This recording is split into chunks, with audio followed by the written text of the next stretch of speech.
اس جماعت نے بہت زیادہ اسلام کی کاز کو نقصان پہنچایا ہے یہ جمہوریت کے سسٹم میں آ کے۔ شروع میں مودودی صاحب نے جو دعوت اٹھائی تھی وہ یہی تھی انقلابی انداز سے کہ دیکھو جس دور کے اندر جس علاقے میں دعوت اٹھتی ہے انبیاء کے ذریعے یا غیر انبیاء کے ذریعے وہ توحید کی دعوت ہوتی ہے، اس میں کمپرومائز نہیں ہوتا ہے، چاہے ایک ہاتھ بھی ساتھ نہ دے اور ایک زبان ہم آواز نہ ہو، دعوت میں کوئی لچک نہیں ہوتی ہے۔ لیکن آہستہ آہستہ جب ان کا جمہوریت کی طرف اور اقتدار حاصل کرنے کے لیے شوق بڑھا تو مودودی صاحب نے ادھر رخ کیا، اور کتنے لوگوں نے اس وقت مخالفت کی۔ امین حسن اصلاحی نے، ڈاکٹر اسرار نے بھی، اور ڈاکٹر مسعود الدین عثمانی رحمۃ اللہ علیہ نے تو ماشی گوڑ کا جن کا آخری اجتماع تھا اس میں پکار کر کہا کہ دیکھو تم اس پٹڑی سے اتر گئے ہو جس مقصد کے تحت تم اٹھے تھے، اور اب تم دنیا کی طرف اس اقتدار کی طرف یعنی ووٹوں کے ذریعے اسلام کیسے نافذ کرو گے؟ کبھی اسلامی تاریخ میں ایسا ہوا نہیں ہے، یہ تو دعوت ہوتی ہے، دعوت ہجرت قتال فی سبیل اللہ۔ تو یہ ایک بہت افسوسناک واقعہ پیش آیا۔ اگر وہ ایمان کے اوپر قائم رہتے اور یہ شیطانی طریقہ اختیار نہ کرتے تو آج اسلامی جماعت کہاں سے کہاں پہنچ چکی ہوتی۔ اور اس کے بعد بد سے بدتر ان کے امیر آتے چلے گئے، اور یہ قاضی حسین ان کا آیا تھا کہ ظالموں قاضی آ رہا ہے، اس کے جلسوں کے اندر وہ دنیں انڈیا کے گانوں کی لگائی جاتی تھیں جو انڈیا میں بھی اپنی فحاشی کی وجہ سے بین تھے۔ یہ حال ہے ان کا، سراج الحق ہو یا جو بھی ہو، یہ خالص فریبکار لوگ ہیں، دنیا دار ہیں، اور بہت ہی زیادہ انہوں نے اسلام کی آڑ میں اسلام آباد کے چکر میں پڑے ہوئے ہیں۔ بہرحال اعتماد کبھی لوگوں کا حاصل نہیں کر سکے ہیں۔ ہمارے علاقے میں جو ایک جماعت اسلامی کا نمائندہ تھا، ایم این اے کی 3 دفعہ بنا،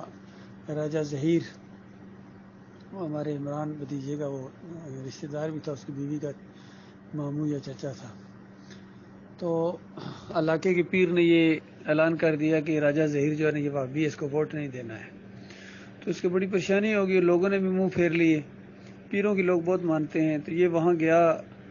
پیر صاحب کی گدی کے اوپر اور کہا کہ آپ نے یہ کیا کہہ دیا میرے بارے میں؟ تو اس نے کہا میں نے تمہارے بارے میں یہی سنا ہے کہ تم مزاروں کے درباروں کے انکاری ہو، گستاخ ہو۔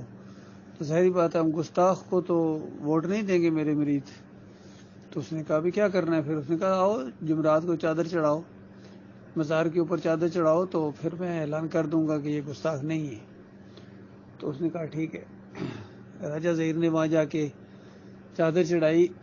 اور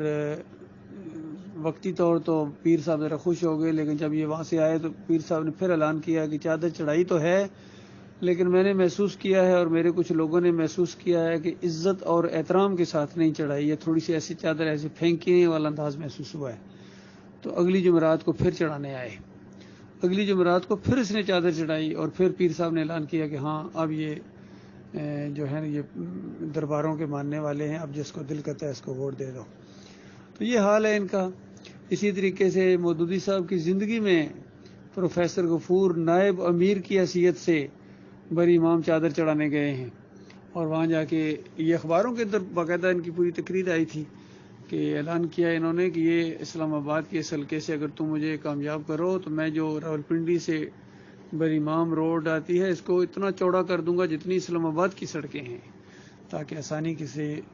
کے ساتھ یہ مشرق وہاں جائیں اور اپنے ماتھے ٹیک دیں۔ یہ حال ہے ان کا، ان کے دماغوں کے اندر شرک ہے۔ پھر مفتی نعیم ان کا بہت بڑا اسکالر گزرا ہے، شاید وہ بھی نائب امیر تھا، اس کو کسی وجہ سے جیل میں جب ڈالا گیا تو اس نے کہا کہ میں اس وقت سے فائدہ اٹھاتا ہوں اور کوئی ایسی کتابیں جو دوسری زبانوں میں ہیں اس کو میں ترجمہ کرنے کی صلاحیت رکھتا ہوں، تو کوئی فہرست میرے سامنے لائی جائے کتابوں کی۔ تو جب فہرست لائی گئی تو کہتے ہیں کہ کشف المحجوب کے اوپر میرا جو ہے نا ذہن ٹھک گیا اور نظریں وہاں رک گئیں آ کے، کہ میں نے کہا کہ کشف المحجوب یہ علی اجویری صاحب کی کتاب ہے، یہ اس کا ترجمہ میں کر کے عوام کے سامنے لاؤں گا، کیونکہ تصوف کے اندر کہتے ہیں میں نے مودودی صاحب سے سنا ہوا تھا کہ تصوف کے اندر یہ کتاب اپنی سند رکھتی ہے اور علی اجویری صاحب کو ایک زمانہ اپنا پیر اور مرشد مانتا ہے، اس وجہ سے میں نے یہ فیصلہ کیا کہ اس کتاب کا میں ترجمہ کروں گا۔ تو آپ غور کیجئے، مودودی صاحب جس کتاب کے بارے میں کہیں، حالانکہ اس کے اندر اتنے شرکیہ واقعات ہیں، بلکہ اس کے اندر سو و شکر کے عنوان سے اس ظالم صوفی نے، علی اجویری جس کو کہتے ہیں، نبی علیہ السلام کے اوپر اور داؤد علیہ السلام کے اوپر بدکاری کے الزام لگائے، سو و شکر کے عنوان سے، جس کو بیان بھی نہیں کیا جا سکتا۔ اس کے علاوہ دلوں کا حال جانتا ہے پیر، اور غیب جانتا ہے، سارے واقعات کفر و شرک جس کو آج جماعت اسلامی یا دوسرے لوگ شرک کہتے ہیں، سب اس کتابوں کے اندر موجود ہے۔ اور رسائل و مسائل حصہ سوم مودودی صاحب کے آپ پڑھیے، سوالوں پر سوال آتے ہیں کہ دیکھو لوگ یہ جو ماتھے رگڑتے ہیں، دیے جلاتے ہیں، چادریں چڑھاتے ہیں قبروں کے اوپر، پکاریں لگاتے ہیں، تو اس کے بارے میں آپ کا کیا موقف ہے؟ کہتے ہیں بہرحال عقیدے کی خرابی نہیں ہے بھائی، فائدہ کوئی نہیں ہے، لیکن اگر کوئی کرتا ہے تو عقیدے کی خرابی لازم نہیں آتی ہے۔ تو اس قدر انہوں نے دین اسلام کو نقصان پہنچایا مودودی صاحب نے، اور ان کے جتنے بھی امیر ایک سے ایک بد سے بدتر آتے چلے جا رہے ہیں۔